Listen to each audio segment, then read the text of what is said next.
Aujourd'hui, nous parlerons de la vie d'une femme, d'une régente, d'une reine, d'une héroïne.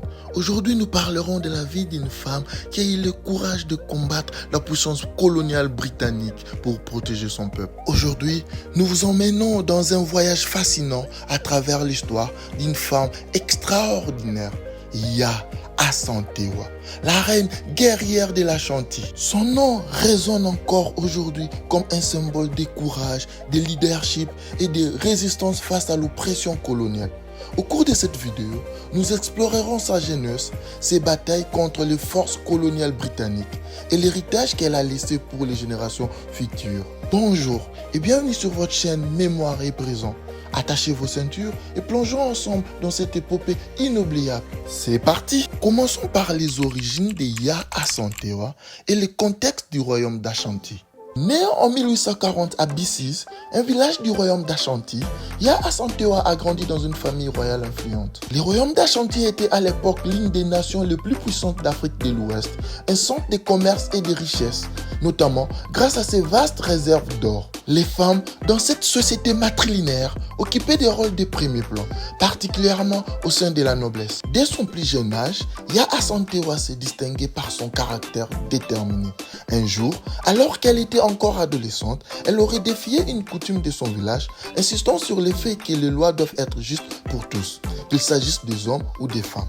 Cet épisode a marqué le début de sa réputation comme une femme qui n'a pas peur de défier les normes. Ses caractères forts allaient s'affirmer encore davantage lorsqu'elle devint régente d'Éjissou après la mort de son frère, à une époque où les tensions avec les Britanniques atteignaient leur paroxysme. Parlons des défis du royaume d'Ashanti face à la colonisation. Dans la seconde moitié du 19e siècle, les Britanniques cherchent à contrôler l'Afrique de l'Ouest et à s'approprier ses richesses. Le royaume Ashanti représente un obstacle majeur pour les ambitions. En 1896, après plusieurs guerres successives, les Britanniques capturent le roi Prempeh I et l'exilent aux Seychelles, espérant ainsi affaiblir la résistance Ashanti. À cette époque, la capture du roi et la menace pesant sur les Golden Stool créent une crise morale et politique pour le peuple Ashanti. Les Britanniques, non seulement envahisseurs, mais aussi étrangers à la culture Ashanti, ne comprenaient pas l'importance spirituelle du Golden Stool qu'ils cherchaient à contrôler par tous les moyens.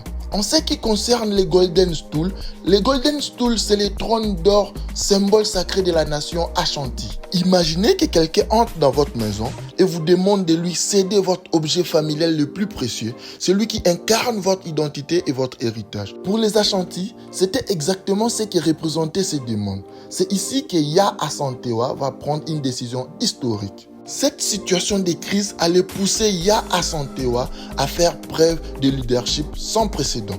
L'appel à la résistance de Yaa Asantewaa. En 1900, alors que la tension atteint son paroxysme, Yaa Asantewaa convoque un conseil de guerre. Elle est furieuse de voir que les hommes de son peuple semblent hésiter à prendre les armes. Debout face à eux, elle prononce un discours légendaire qui résonne encore aujourd'hui. Comment pouvez-vous, hommes d'Ashanti, rester là à regarder pendant que les envahisseurs menacent notre trône sacré? Si vous n'êtes pas prêts à vous battre, moi, je le ferai. Je mènerai les femmes à la guerre. Ces discours galvanisent l'audience et les hommes acceptent de suivre son leadership. Yaa Asantewaa devient ainsi non seulement une régente, mais aussi la commandante d'une armée. Durant la préparation à la guerre, Yaa Asantewaa s'entraînait personnellement avec ses guerriers, maniant les fusils et enseignant les tactiques des guérillas, inspirant le respect et la loyauté de ses troupes. C'est ainsi que débute la fameuse guerre du trône d'or, un affrontement déterminant pour la souveraineté Ashanti. À présent, voyons comment s'est déroulée cette guerre du trône d'or. Stratégie, bataille et sacrifice. Yaa Asantewaa et ses troupes lancent une série d'attaques surprises contre les forces britanniques, adoptant des tactiques de guérilla qui exploitent parfaitement leur connaissance du terrain. Pendant plusieurs mois, les Ashanti assiègent le fort de Kumasi, coupant les lignes d'approvisionnement des Britanniques. Les batailles sont acharnées, les pertes lourdes, mais la détermination de Yaa Asantewaa ne faiblit pas. Durant la guerre, Yaa Asantewaa ordonne de creuser des tranchées profondes autour des camps britanniques pour empêcher leur mouvement de troupes. Chaque nuit, les Ashanti lancent des assauts éclairs, disparaissant dans la jungle avant que les renforts ennemis ne puissent réagir. Lors d'une embuscade particulièrement réussie, les guerriers Ashanti, dirigés par Yaa Asantewaa elle-même, parviennent à capturer des armes britanniques, redonnant espoir aux combattants. Elle aurait alors déclaré que chaque fusil pris à l'ennemi était un pas de plus vers la liberté. Mais malgré leur bravoure, la technologie avancée et les renforts massifs des Britanniques allaient finir par avoir raison des guerriers Ashanti. La capture et l'exil de Yaa Asantewaa. En mars 1901, après des mois de résistance acharnée, Yaa Asantewaa est capturée. Elle est envoyée en exil aux Seychelles avec d'autres chefs Ashanti. Ce fut un coup dur pour son peuple, mais cela n'a pas signifié la fin de son influence. On raconte que, même en exil, Yaa Asantewaa a gardé une force et une dignité incroyables.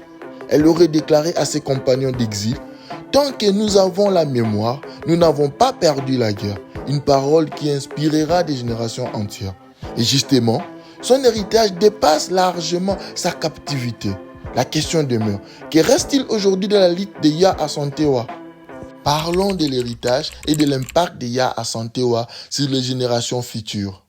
L'héritage de Yaa Asantewaa n'a pas seulement marqué son époque, mais a également inspiré les générations suivantes à travers le Ghana et toute l'Afrique. Elle reste un symbole de résistance et de leadership féminin. Dans les années qui ont suivi l'indépendance du Ghana en 1957, les récits de la bravoure de Yaa Asantewaa ont été repris pour encourager l'unité nationale. Son nom est aujourd'hui synonyme de courage et de défense des valeurs africaines face à la colonisation. Des écoles portent son nom et elle est célébrée chaque année lors des cérémonies culturelles au Ghana.